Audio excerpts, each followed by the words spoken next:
Hi, hello. Right, so we have a little companion here. Hopefully, he will let me film this video that I have been wanting to film for days, but I don't know. It's just hard to talk about the things I talk about on these videos, and it takes me a little while to build up the courage to talk about it, even though I think I want to do it and I think it's necessary.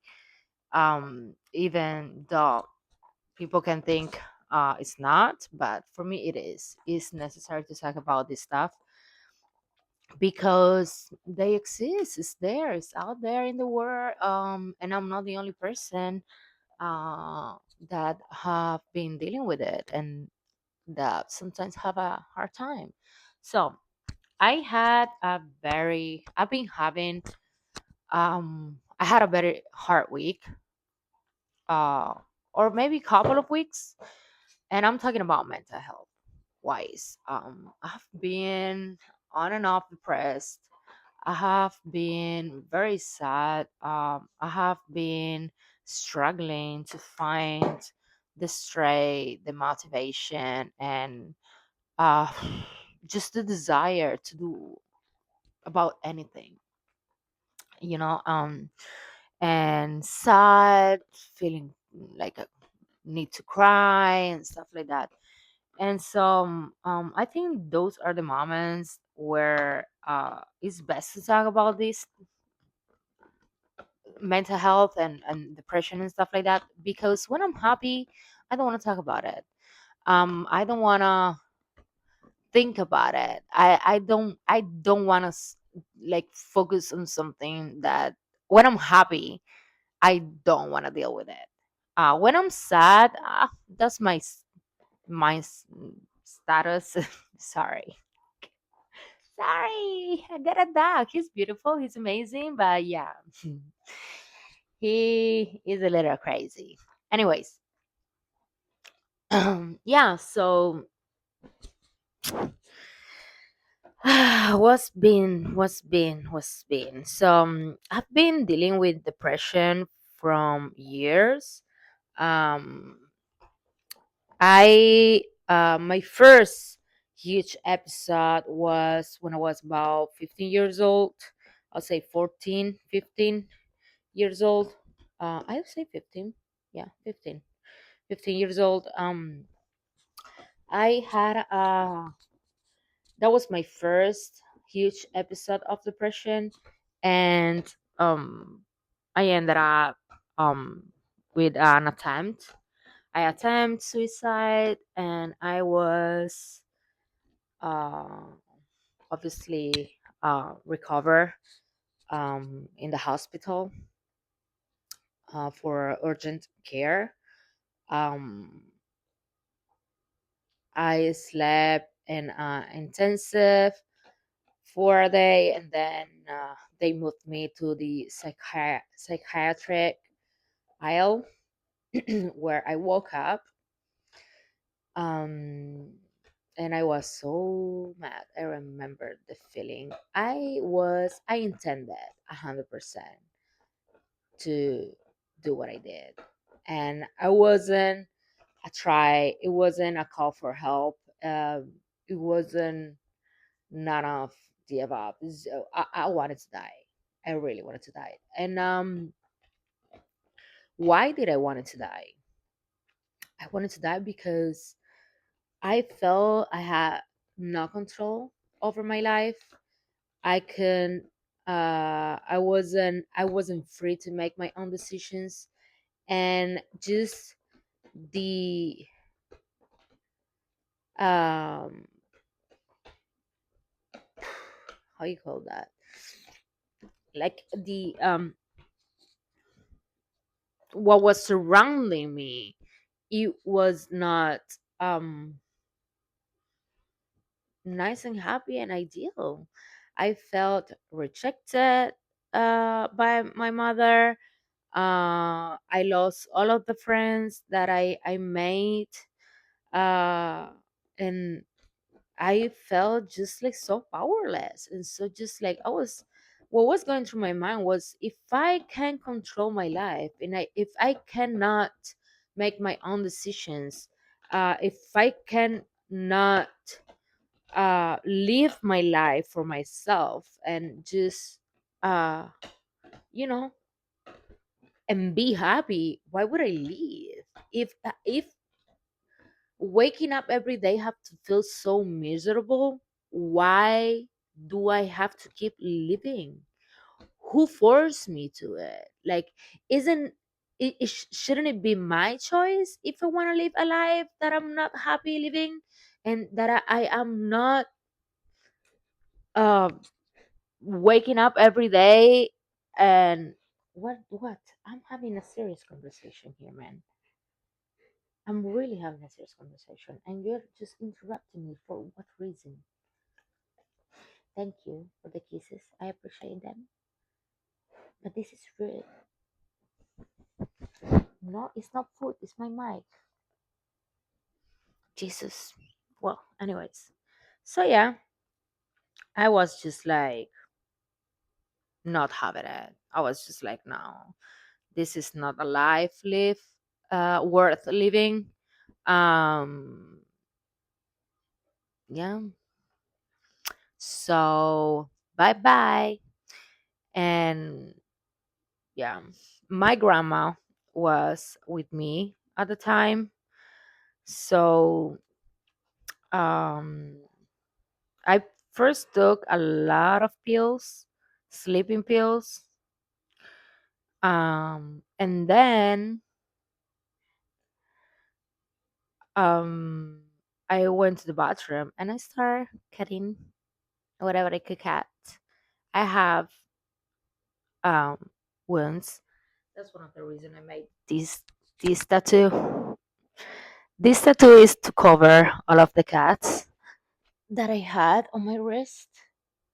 I had a lot of cuts here. And obviously I felt you know I didn't want people looking at them and just judging me for it. So even though I'm talking about this right here, this is part of the things that I guess, as I told you, whatever I did because I meant to do it and I really wanted to be out of here, out of here. But then you keep on living because you are not successful. I wasn't successful because my grandma found me passed out, and then she brought me to emergency. And yeah, I got recovered in the hospital for a month. But yeah, I wasn't successful. So I had all of these scars that was just something people will judge when looking at me. So I decided to cover them up, and they aren't there anymore. The only one I still have is a big one here. You can see it. Oh, I think you can. Yeah, this big scar there. Cause I got a kitchen knife. Oh my god. I know. I know. I don't want. Don't judge me, please. I was going through a very hard time at that moment, and yeah, maybe I'm a little crazy, probably. But you know, when I was, oh my god, I want to cry. When I was doing that, I was suffering a lot, and I was in a lot of pain. So yeah, I was just like, I took over 100 pills, and I was kind of numb, so I wasn't feeling pain anymore. And so I took a kitchen knife and I started cutting. I still cut here, but then I realized, okay, I'm gonna put this here because I kept moving it, and that's not gonna work. I put it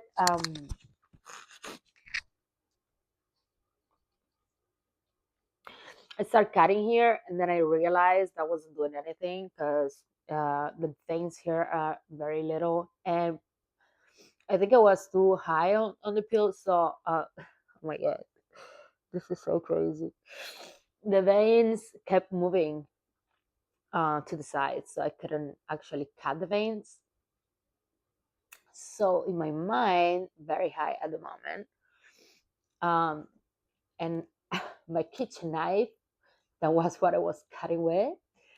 A kitchen knife, yeah, I know, crazy.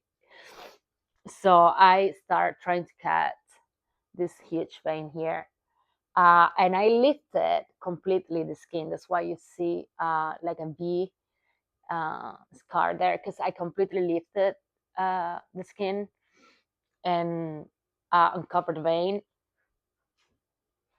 but I couldn't cut the vein either because they are very slippery. They move a lot, so yeah, I couldn't cut it. Maybe thanks God. I don't know.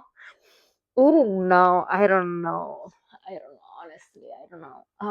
Because that was my last attempt, and this is something I wanna talk about because I think it's very real. And I think whenever a person think about suicide once or attempt once to take their life, I think that thought never really leaves your mind. It's always there, and it's always an option whenever something goes wrong, or whenever you're going through a hard time, and whenever you're having a really bad moment in life. That's always an option as a solution. Just get rid of everything, just then disappear. Like, yeah, and it never leaves. That thought never leaves. At least it didn't for me. It never left. When that thought entered my mind, it never left. So yeah, that was my first attempt. I was recovering in hospital for a month, and I start seeing a lot of psychiatrists and a lot of you know family uh, therapists and stuff like that, and social workers. And I remember I used to tell all of them that I there was something wrong with me. I used to tell them like I don't feel normal. I feel so different, and I don't feel like I fit anywhere, and I don't feel like I'm meant to be here. So um, fuck.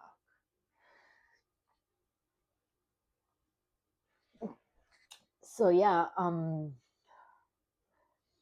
they were no, what are you talking about? That's not true. And I was just like, can you please check me out for some type of personality disorder or something? Because I feel like there is something wrong with me. Um, and yeah, they never took me seriously, I guess. For them, it was just a call for help, and uh, probably it was, or maybe it wasn't. I don't know. I still think there's something wrong with me, but I don't know what it is. And I was kind of diagnosed with borderline personality disorder, but it was never the diagnosis was never confirmed. So the same psychiatrist I was seeing told me uh, she was in doubt because I didn't fit uh, completely 100% the profile. She had other patients that were borderline. I wasn't just exactly like those patients. I guess because I my ability of calmly talk, I don't know. And she also told me she was unsure about maybe another. Uh, she was between borderline and something else, is hysteric something. Let me see. Another type of let's see.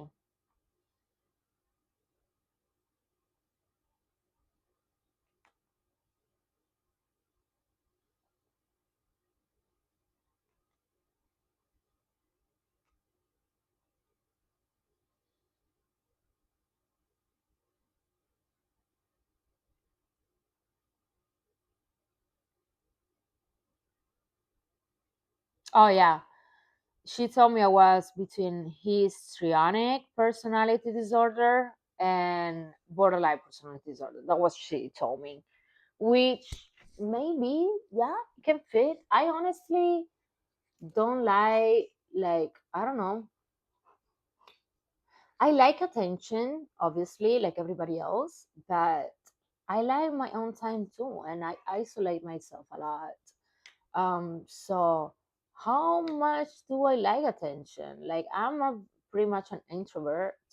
So yeah, I guess I'm doing these videos. So maybe she was right, and maybe I am histrionic personality disorder because I'm literally publicly talking about my mental health on the internet to and my dog. If my dog doesn't let me, what? Can you lay down over there? Over there. Over there. Lay down. Lay down. Take, take, take, take your toy. Erin, lay down. So yeah, so maybe she was right. I don't know. Honestly, I don't know. I'm not the specialist, and I definitely felt super um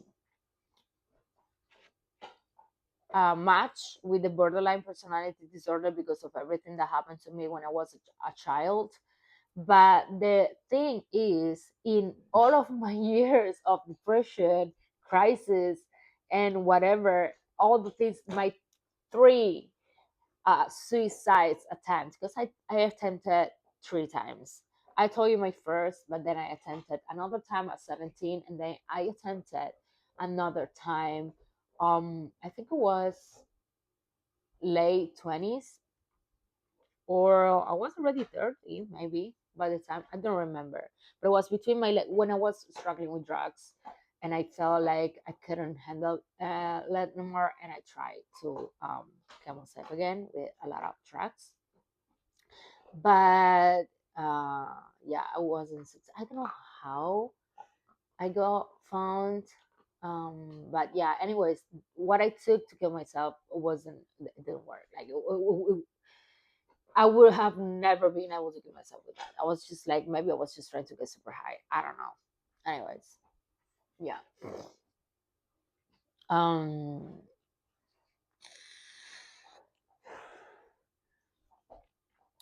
So yeah, I was saying, in all of those years of depressions and suicide attempts and behavioral behavioral issues and big depressions, none of doctors that saw me ever asked me, can you believe in all of those years of seeing therapists, psychiatrists, psychologists, social workers, nobody ever asked me personal questions. Nobody ever asked me about my past. None of my doctors know that I was sexually abused. None of my doctor, nobody asked. And I'm not the one to be, this is the first time I open up this much about myself because I normally don't talk about it much. I don't talk about it. It's just who the fuck wants to talk about it? It's just so uncomfortable. It's just so like awful, and it makes you feel so ashamed, and it makes you feel so pathetic. So obviously, I had never talked about it so much, unless maybe with a friend or stuff like that. But yeah, if I don't get asked the question with an adult, since my worst depressions I were as a kid, and if I don't get asked the question, I'm not coming to my therapist and say, okay, everything that happened to me is because I was sexually abused when I was a child, and then I was neglected by my family, and I was this and I was that. Nobody asked me. And the way I see it, when I was younger, I was a teenager and I was going through all those problems, I think they should have seen it themselves that was something wrong. But I guess they didn't, or I guess people just don't care when it doesn't touch them personally. It's the same thing with how many documentaries I have seen of children being abused and being killed by their parents because nobody does anything when they see the little signals. They see the marks on their bodies, they see stuff, and people just don't do anything. People just don't act because it's not personal. It doesn't touch them, and they just think it's not their business to get into it enough. And or maybe like, I don't know, when I was going through all of this, and I was a teenager, I was in another country in Europe, so other works different than here in America, and they don't just separate families like that. And I did have one really good therapist. She helped me a lot. She did ask me a lot of personal questions, but she never asked me about my um yeah, my abuse or anything. Nobody ever asked that question. Nobody. Yeah, that's weird. That's so fucking weird. Anyways, yeah, so I've seen so many therapists and so many psychiatrists during through my life, and yeah, I guess the good ones are much, and they are expensive because when you go with the free ones, the free healthcare, anywhere you go, it doesn't matter what country you're in, free healthcare is parentheses of probably poor care. Um, so yeah, it's crazy if I think about it though. That I've been seeing psychiatrists and psychologists and therapists since I'm 15, and not one of my therapists ever asked me about, like, if I have been sexually molested, abused, or stuff like that. None one. Even though I have attempted suicide 3 times and I have seen many doctors, yeah, that's crazy. I never realized. I'm realizing that here with you on camera because I never thought about it. Anyways, yeah.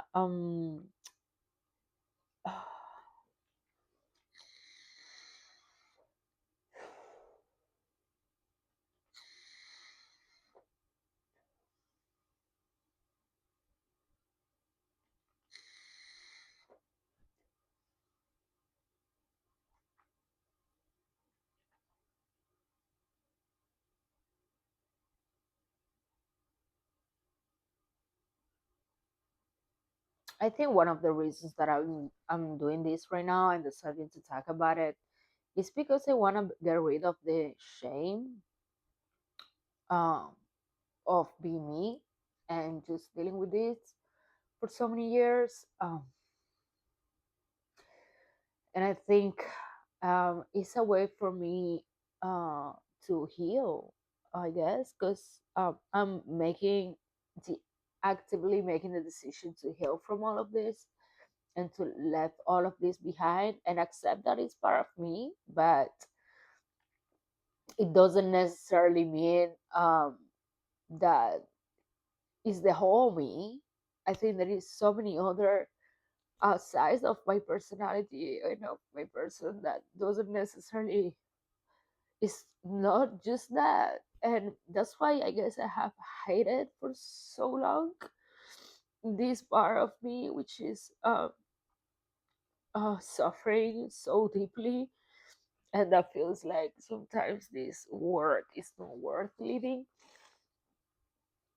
And I know I'm not the only one out there going through a hard time and in life, or having those thoughts, even though they are very depressing, and it can be. Obviously I'm afraid of being judged for it, but at the same time, I think it's okay to um, feel whatever you're feeling, and it is fine. if you're in pain and if you're suffering, the only thing that I know is that the only person capable of helping yourself is you, because you can ask for help and you need to ask for help, but at the same time you have to make the active decision of um, fight it. uh, yeah, because if you let all the time, I mean, I don't know what I'm saying this, because I'm the last person in the world that should be saying this, but if you let all the time your brain take over and your brain move you around, then it will just kill you. um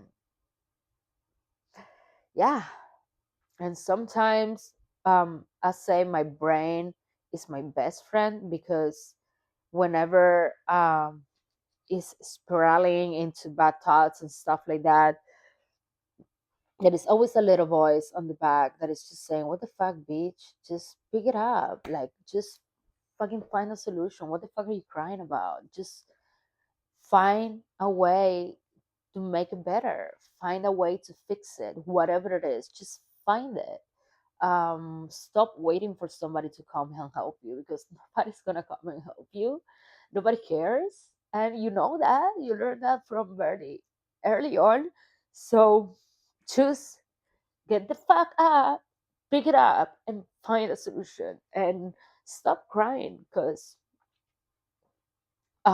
people won't come and help you. um so yeah, I think that's what have um helped me move on in life, and just like try to get better and do whatever it takes just to find peace and find a peaceful space for myself to heal and just feel better. Plus, I have understood that I have certain needs for like a peaceful environment, and I have kind of understood my triggers a little bit. So I know certain things to avoid and certain people to avoid. I've learned, because I have learned. It has took me a lot of time to learn. Honestly, I'm 33 years old and I'm barely starting to heal from my past, and and I don't think I'm out of it. Honestly, I don't think I'll be ever be out of it. Or at least I hope I will, but I don't know. I don't know.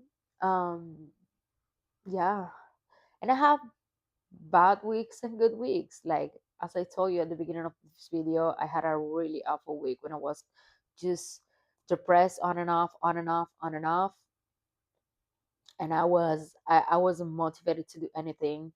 Uh, so I just did what I thought will help me. I just took my car, got an Airbnb in another city, drove to another city, and just changed completely my environment for 2 days, 3 days. And it helped. It helped. It's just like, I think when you change your surroundings, it's like fresh inputs into your brain, and so it stimulates other parts of your brains, and kind of in my experience, it helped me just um get rid of all of that sadness and heaviness. And all of this happens because I've been on antidepressants for a couple of years now, and I stopped taking them last year for like, I'll say 4 or 5 months, because not even 6 months. I stopped taking them for 6 months because I was feeling good, and I don't really want to take pills for my mood every day. And plus, I am on antidepressant, mood regulators, and antipsychotics. I take antipsychotics at night and take antidepressants and mood regulators during the day. And I was kind of start to when I stopped taking the antidepressants and the mood regulators, the um antipsychotic, I still take it because I take it to sleep. And if I don't take it to sleep, I don't sleep. I know that's fucked up. My the antidepressant and the mood regulators, I stopped taking them because I was feeling like so heavy during I was feeling like in a fog, like that I wasn't really present during my days. So I was just like on I feel good. I don't feel depressed. I don't feel sad. I have a really healthy environment that I created for myself where I have a lot of free time to do whatever I like to do. And yeah, I don't have too many stressors on myself. So I kind of like I don't have triggers. I don't have anything that could make me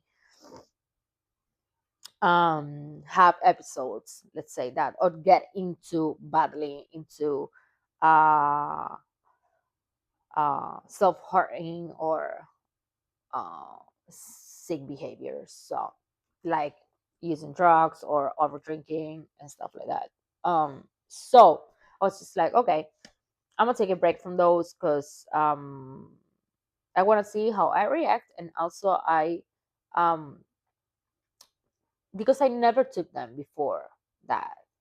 I started taking them when I was getting clean because the psychiatrist made me take them, and it helped me. It just picked me up. I was able to recompose myself and everything. So yeah, but I definitely wanted to take a break. So I took a break for 6 months, and then I started feeling again depressed for no reason. But brain is brain, and when your brain is sick, your brain is gonna make you feel sick. So and then I decided to start taking them again, and I took them again for like 2 months, and they work amazingly. Like really, antidepressants are good. Like um whoever is prescribed them, I think they are very good. They work amazing. When I take that shit, I feel like super happy all the time, and I'm not even kidding. It's just feels good. So, but I booked an ayahuasca retreat now in April. So, um, yeah.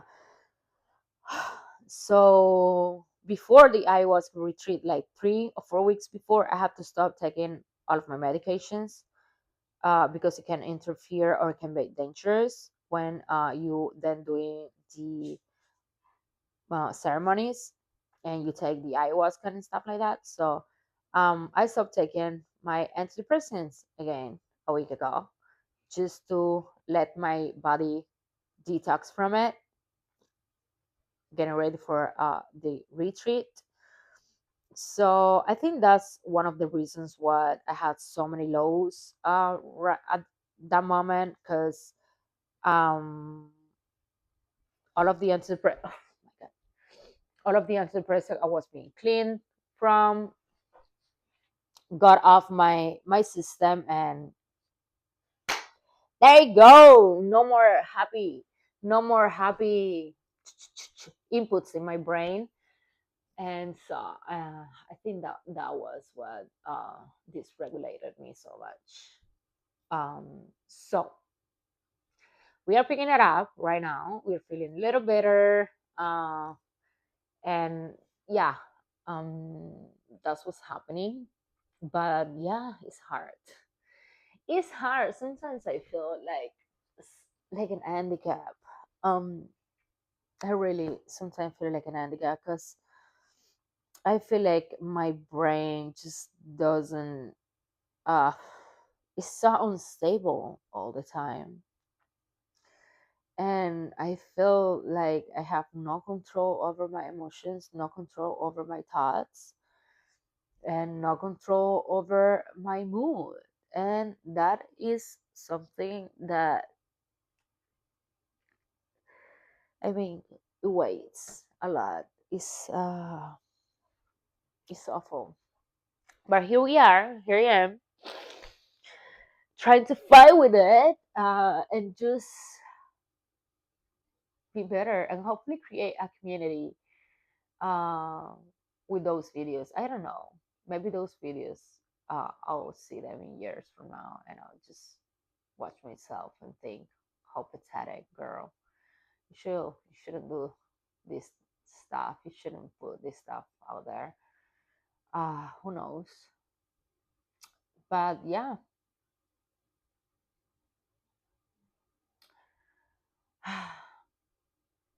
everybody, everybody has one. So if you're out there and you're feeling like me and you're feeling bad, you're not alone.